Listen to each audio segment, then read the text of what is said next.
You see bank loan, you see any loan of any kind, avoid it like a plague. Investor, don't agree for now.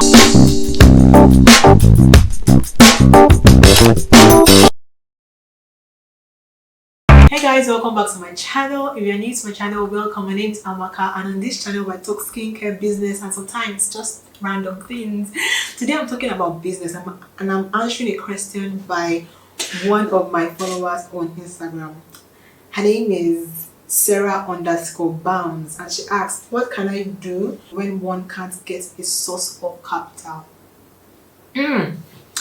This is so complicated. I won't say complicated, there's no straightforward answer because I don't have your entire story. Like, people's peculiarities in their lives will determine what they can do at that point in time. But if I'm to just give a straightforward and clear answer, I would say get a 9-to-5 job. Now, get a 9-to-5 job, then start the business while you are doing your 9-to-5 job. Now, why I'm saying that is because now that's the fastest way to get steady income. Now, if you get a 9-to-5 job, if you're someone that maybe was working before, you can get a high-paying job. Or if you're someone that never has done a 9-to-5 and wants to go into the 9-to-5 industry, you most likely will start from peanuts, basically. So you may not have enough time to save a lot of money.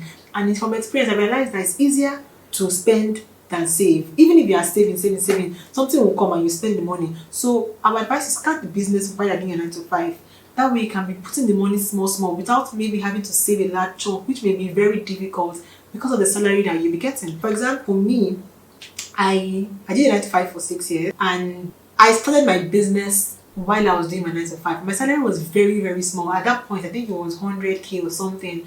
I couldn't save any money. I had money for little or nothing, but because the income was coming steadily, I could be removing small and be adding to the business. Maybe this month I will move like 20k, next month I can move like 30, next month I will move like 20, and it adds up. And I'm not just saving it though, because remember, my salary was small and I always had to spend something. So if I left in my account, definitely I will spend it on something. Yeah, my salary was small, but putting into the business meant that I don't have the money again. I already spend the money on business now. Do you get? For example, I remember I was doing a website. I was trying to buy bags. So maybe this month I would just pay like half for the website. The next month I would pay half for the bags. The upper month I'll balance for the bags. So it just keep being like that. Just small like that.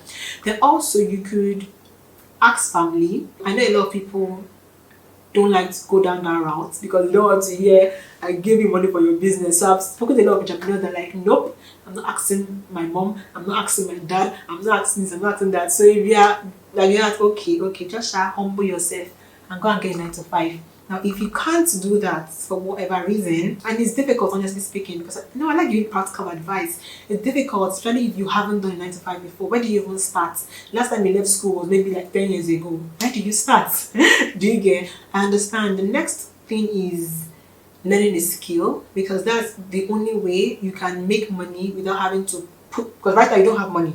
Without having to put in enough capital. You are your capital. So if you can make hair, you can do stuff, just learning a skill and showcasing it on Instagram so people will start paying you for that.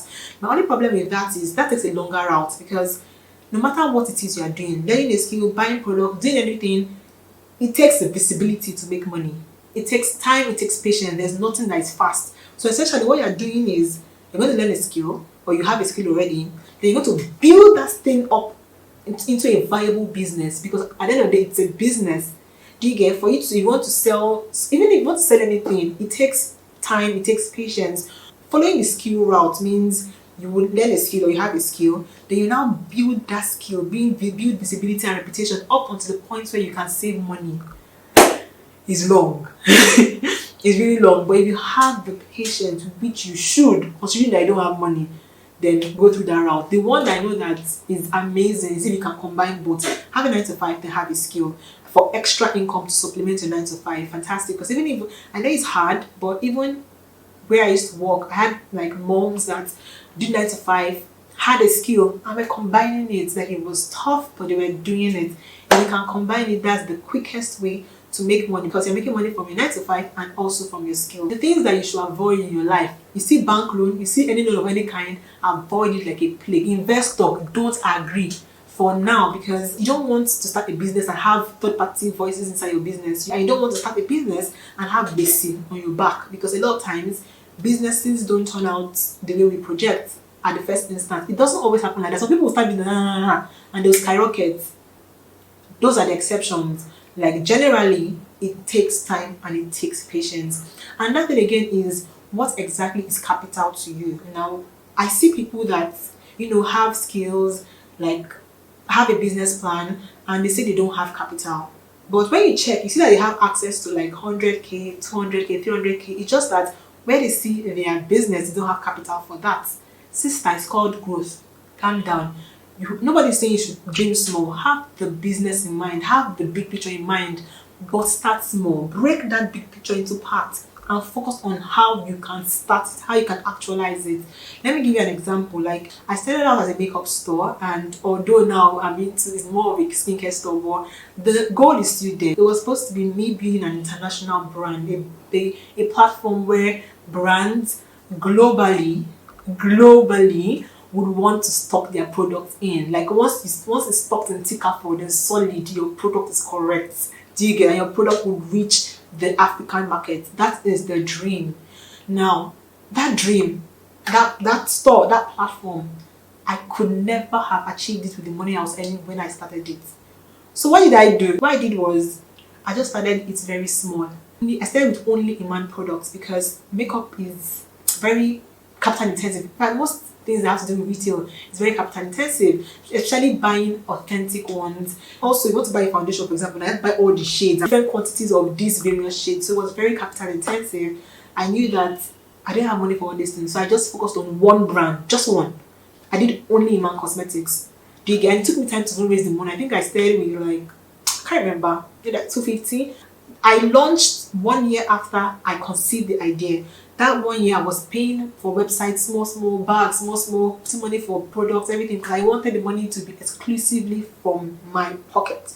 So I launched with only Iman, and when I think about 250 compared to where I wanted the business to be, it may seem like I didn't have capital, but obviously I didn't have capital to build what I wanted to build, but I had capital to start something. So you have the big idea in mind. That idea, let it be there, but now start building to that. I mean, if people have money to start a business how they want it to be, good and fine. I would argue, from my own personal experience, I even advise that, start small, start very small.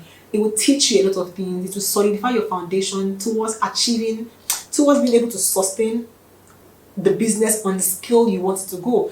Let me break that, what I mean by that now. So you want a global brand, blah, blah, blah, blah, blah. Imagine if I had a very rich, like, Popsy or something that just said by force you must take money and stuff, and they started it on that scale. I'll be lost, right? Like, yeah, they will employ different people for me and everything, but I will still not be rooted, as opposed to the route that I decided to take. Or rather, life made me take.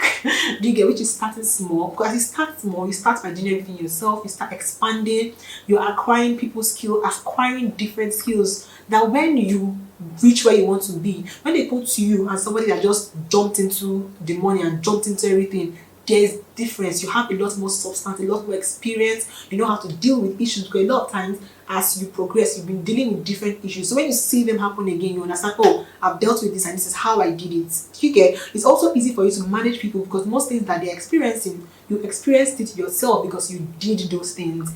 Do you get? So start small, decide what is capital to you, decide how much you want to start.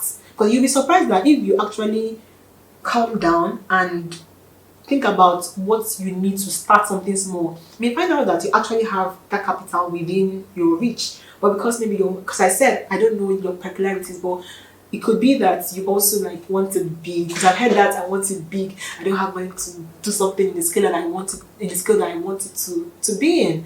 But you must not start in that scale. Do you get? So I want your take homes to be get 9 to 5 or start a skill, start offering some service. But I told you that would be a very long route, because you need to build reputation and business and everything to actually make a lot of money out of rendering service. Service has to do with reputation. Do you get? You can ask family and friends If you want to, if you have them, if you don't, fine. And also start small. Start small. Like if right now you're doing for 1 million, think about what you can do with 200,000 naira. Do you get start really small, then start building it from there. I hope like my advice will be of help. If you want further advice on this, then give me more information, then I would definitely want to give you my opinion on it. Thank you so much for watching. Don't forget to like, share, subscribe, and I'll catch you in my next video. Bye.